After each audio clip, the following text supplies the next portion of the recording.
the skill set I've developed from training at Keel Cliff, and I just haven't got to do that yet. And I feel like this is the perfect fight to get that opportunity. Download the AllStar app. Make your picks for UFC fights, challenge your friends, level up and win prizes. Link in description. Get it now. I was looking at your career so far in the UFC, man, and the strength of schedule that you've had. It's respectable, dude. Like, I gotta pay respect to you, man, and the experience that you've gained against like world class competition. How do you think about how that will impact you moving forward with your career now? Just knowing that I've gotten in there with like some of the best in the world and shared the octagon with them, it gives me a whole new level of sense of confidence. 100%. And especially like with my fight with Charles Oliveira, I did very well that fight. Won the first round, busted him up. Yeah, I got choked out, and he choked out everybody. So Yeah. just knowing that I can compete, I'm just making some little, just small little errors, and I always learn off of them. Every time I lose, I always learn off my losses, and I always come back stronger. You know what I mean? So um, it just gives me a nice level of confidence, and it makes me know that I can compete with the best. I just gotta fix a couple more things, and I'll keep coming back stronger. Yeah, the in-fight adjustments, right? I think that's something that you could only like gain confidence in through competition, right? You can't really Exactly. do that in training. You could be a world beater in training, and you've probably seen guys that are like probably world champions in training, but then when they get into that cage and they step in front of the lights, it just Yeah. doesn't work out for them. Exactly. I've seen some of the best guys in the gym just crumble under lights. You know what I mean? So, unfortunately, that's the way it happens sometimes. It's all about like, keeping that mental strength and making the right decisions when all the lights are on you. You know what I mean? And when you're competing with the best, one little mistake can Yeah. cost you the whole fight. You know what I mean? So it's about that fight IQ, keeping everything sharp, and sticking to what you know is working. Yeah, and there's so many other variables as well, like leading into the fight, right? Injuries, what I mean, there could be something going on outside the cage that we have nothing, no, we have nothing, we don't know anything about with fighters, right? And that could affect their performance as well, don't you think? Oh, absolutely. I mean, there's a lot of things, and they always say like, if you got chaos going on in your life, it's probably not the right time to take a fight.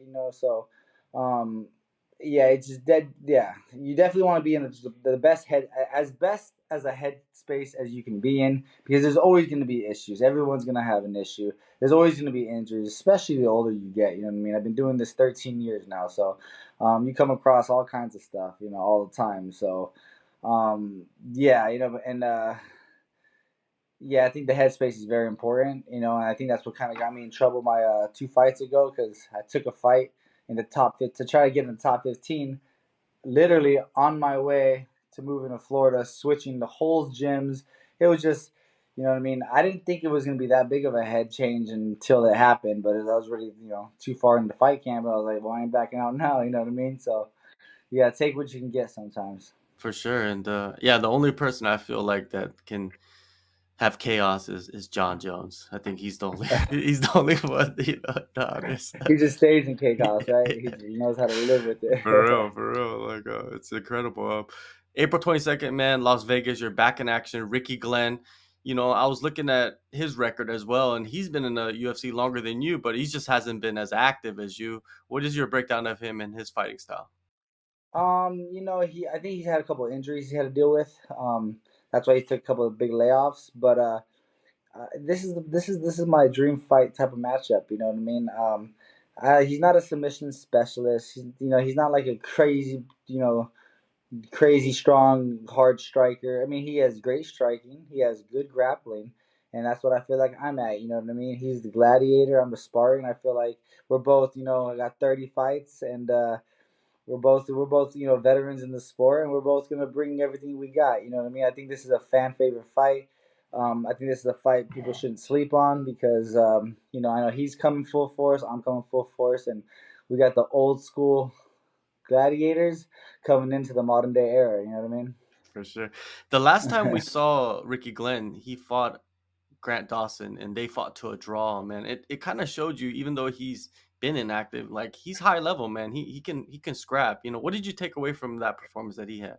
I feel like Grant Dawson just gassed out, to be honest. I thought he controlled him and beat him in the first 2 rounds, and then and thought I think he just kind of I think he broke mentally a little bit, and Ricky Glenn did good. You know what I mean? He did what he was supposed to do.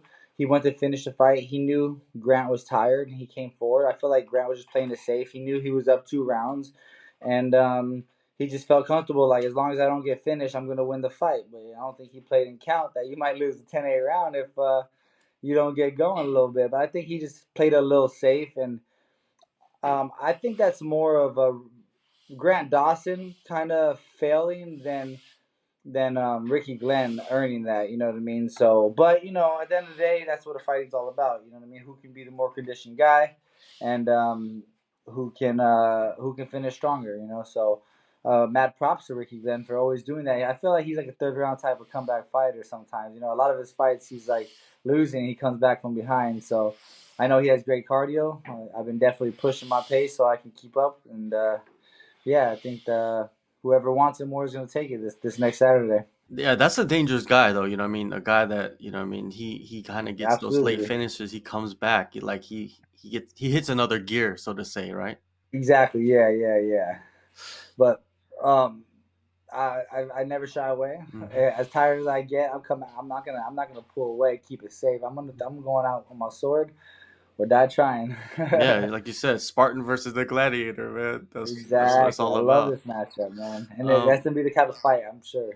he's been out for like 18 months. What was your longest layoff? Uh to card.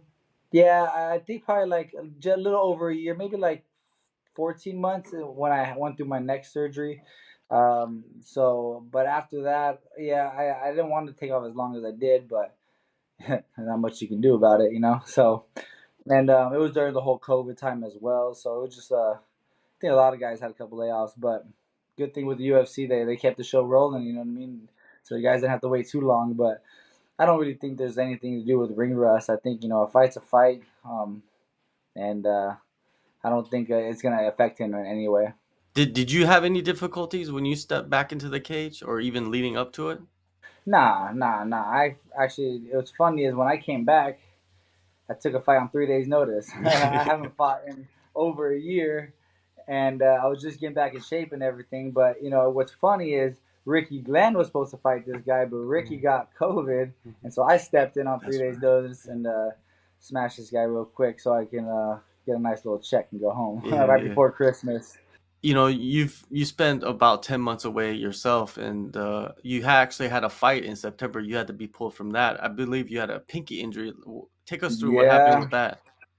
nothing. Obviously, I was disappointed in my loss with Tiago Moises, and I wanted a quick turnaround because I was in shape. I wasn't injured or anything like that, so I hopped on as fast as I could. And then I think I was about 4 weeks out from the fight. We had some family. Me and my wife had some family coming over to stay with us, and we're just cleaning up the house. I just remodeled my bathroom. I had to switch my toilets out, but the toilet was like broken inside of inside of a little trash can. I mean, a big trash can outside. But anyway, we're pretty much done with the house, right? I'm cleaning my grill. I was like the last thing.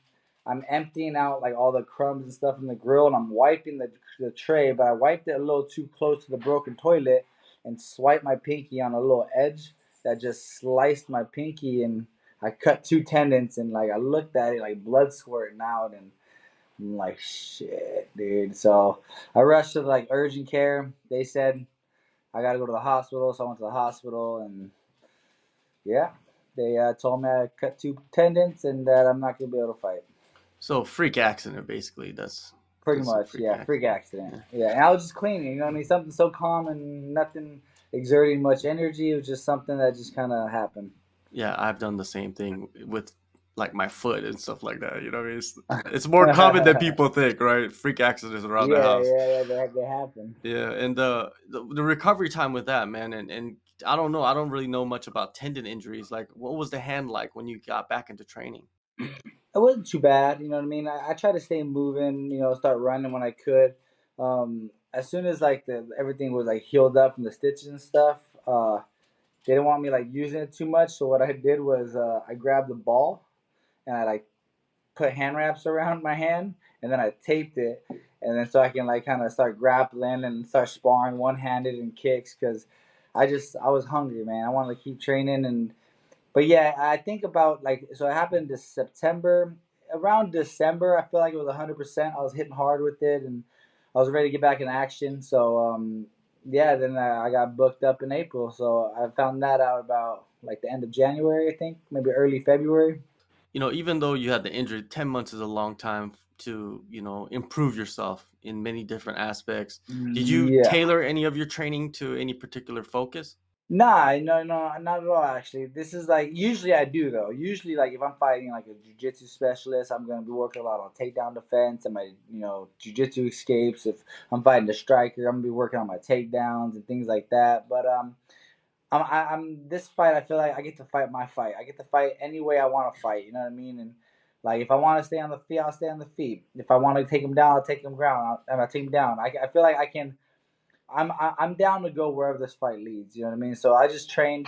The only thing that I did was I got some taller southpaws because I'm fighting the taller southpaw. So besides that, that's the only thing I really did was just make sure I'm going with guys who are in the southpaw position, a little taller than me, so I can work that range a little bit and get guys who are pretty decent everywhere. You know what I mean? So yeah, just working on everything the same. This is like the one camp I get to like go in there and just kind of do what I want to do in training, you know? So it's kind of nice. I feel like those are always my best fights. Could you just be doing that type of training camp moving forward? Is just focusing on yourself maybe and just not even worrying about your opponent as much? You know what I mean? Of course, you got to focus on yourself. Yeah, I thought about that a little bit. I think I give them too much power sometimes, you know what I mean? Like I didn't have any intentions of taking Thiago Moises down, but it's like, why not? You know what I mean? I got good jiu-jitsu. I got really good jiu-jitsu, and I do well. I got to start trusting in it a little bit more. And my theory was always just I want to keep the fight where they're weakest. You know what I mean? So I don't want to give them any positive energy in the fight, but I just want to do what I like to do in there. And I like to fight. I like to go for takedowns. I like to take the fight wherever I see I can win. Training camp, man. Anything new to the routine that you've added in the last 10 months? Nothing new. No, just staying on top of practice, keep my body healthy. Oh yeah, actually, I did a couple of things. I'm a lot more focused on my recovery. I'm getting older, you know what I mean. So my body's feeling it. So I've been doing a lot of ice baths lately, um, cold water therapy, cold showers. I'm rolling out a little bit more, doing stretching, just taking care of my body, focusing more on that than I've ever done before, and it's been helping tremendously. So that's probably the biggest thing I've changed this camp, just focusing on my recovery. Well, I think it's a lot easier to have that like cold therapy in Southern Florida, right? Compared to let's say Oh New York yeah, or something. but I kind of want to go to the snow somewhere, like somewhere where you can like carve the ice out and like Yeah. do like Oh, real, you real want to go stuff. deep.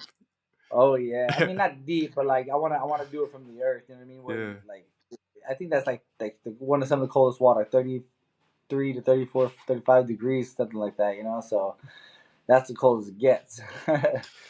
You've been at Killcliff for, I believe, around 2 years now, and closing the skill gap with like your training partners. You know, what I mean, some fighters are like talented in one area, not so talented in other areas. Do you feel like that's closing up? You know, what I mean, the gap in certain partners that you have that you train with. Absolutely. I mean, yes. The best thing about it all is I got to see the level of growth. You know, because like when I first went there, it was rough. It took a lot of adjusting. You know, there's guys that like I'm used to being one of the best guys in the gym, and I go to like, you know, getting gassed pretty quick. You know, because there's no easy goes. Guys, you know, putting it on me, and it was just a whole different ball game. I felt like every round was an actual fight for a little bit. You know, so but now, you know, 2 years in, is I've really adapted and I'm seeing myself grow, doing a lot better. I'm finally getting a lot more submissions and just feeling overall like I'm climbing up. You know what I mean? And it was a good way to gauge how much better I've gotten. So I definitely feeling a lot more confident knowing that I'm doing a lot better with guys who were kicking my ass in the beginning. You know what I mean? Yeah, and there's so many guys there that are just from the elite of the elite in every promotion. So it's not Yeah. like, I don't want to say you're beating up like, guys coming up, you know what I mean? You're like you're taking on guys that are at the highest level, which Oh is yeah, yeah. There's no crazy. easy goes. Yeah. I could only Even the imagine. young guys who are Yeah. coming up there are like freaking. They're tough as hell because they got to go with all these guys too. So a lot of people, if you can't hang, you got to get out of there. You know what I mean? So a lot of tough warriors in that gym for sure. Like young cats to the elites. What type of performance do you envision in this one? Because there's a lot to prove I could see in you. That's exactly what I'm envisioning, showing everybody what am I capable of. You know what I mean? I've been wanting to show the skill set I've developed from training at Kill Cliff, and I just haven't got to do that yet. And I feel like this is the perfect fight to get that opportunity and show the world, like, Christos is here to stay, and I haven't gotten anywhere. You know what I mean? Just a couple hiccups. You know what I mean? It's like stubbing your toe. It's painful in the beginning, but you feel better afterwards once your toe starts feeling better. And after this fight, dude, I'm gonna be feeling a lot better. One last question about the lightweight division, man. We just saw Islam defend the title against Alex Volkanovski. A lot of people like they dig deep into that performance and think like, man, Islam is not as invisible as what everybody thought. Did you see that as well? Like, because that's kind of like Yeah, the yeah. narrative. I actually watched that fight. I was very impressed with Volkanovski. But yeah, it definitely showed that he's human. He gets tired just like everybody else, and if you push him, he's gonna you'll be in the fight. If you can just I think survive the first round basically, and show him that you have good wrestling defense, and you're here to fight back. You know what I mean, and not let him get what he wants. I feel like Volkanovski showed the world that if you work hard and train hard and challenge yourself every day and work the things you're supposed to work with the guy you're supposed to fight, and you can challenge the guy, that anything's possible. You know what I mean? So it definitely gave a lot of hope for the division, I believe. Yeah, and also like composure, I think is so important as well. I think he was so Absolutely. composed in like other people thought it was such a dangerous position, but then he just sat there and kind of played with it a little bit. Volkanovski's Yeah, game yeah, yeah, yeah. He did insane. really well. You know what I Yeah. mean? Like I said, he brought a lot of hope to the lightweight division. He did it at 40. I mean, he's a 45er, a Yeah. natural 45er. So it just shows that, like, hey, you guys better be working your wrestling. Exactly, exactly. April 22nd, UFC Fight Night in Las Vegas. Go in the descriptions, download the AllStar app. Christos, thank you so much, man, for the time No and all the worries, no best in this worries. fight, man. Yeah, I'm expecting a lot out of you, man. I feel like, you've turned the corner, you know what I mean, especially with everything that you've changed in the last couple of years. I, as you should. You know what I mean? I'm expecting a lot too,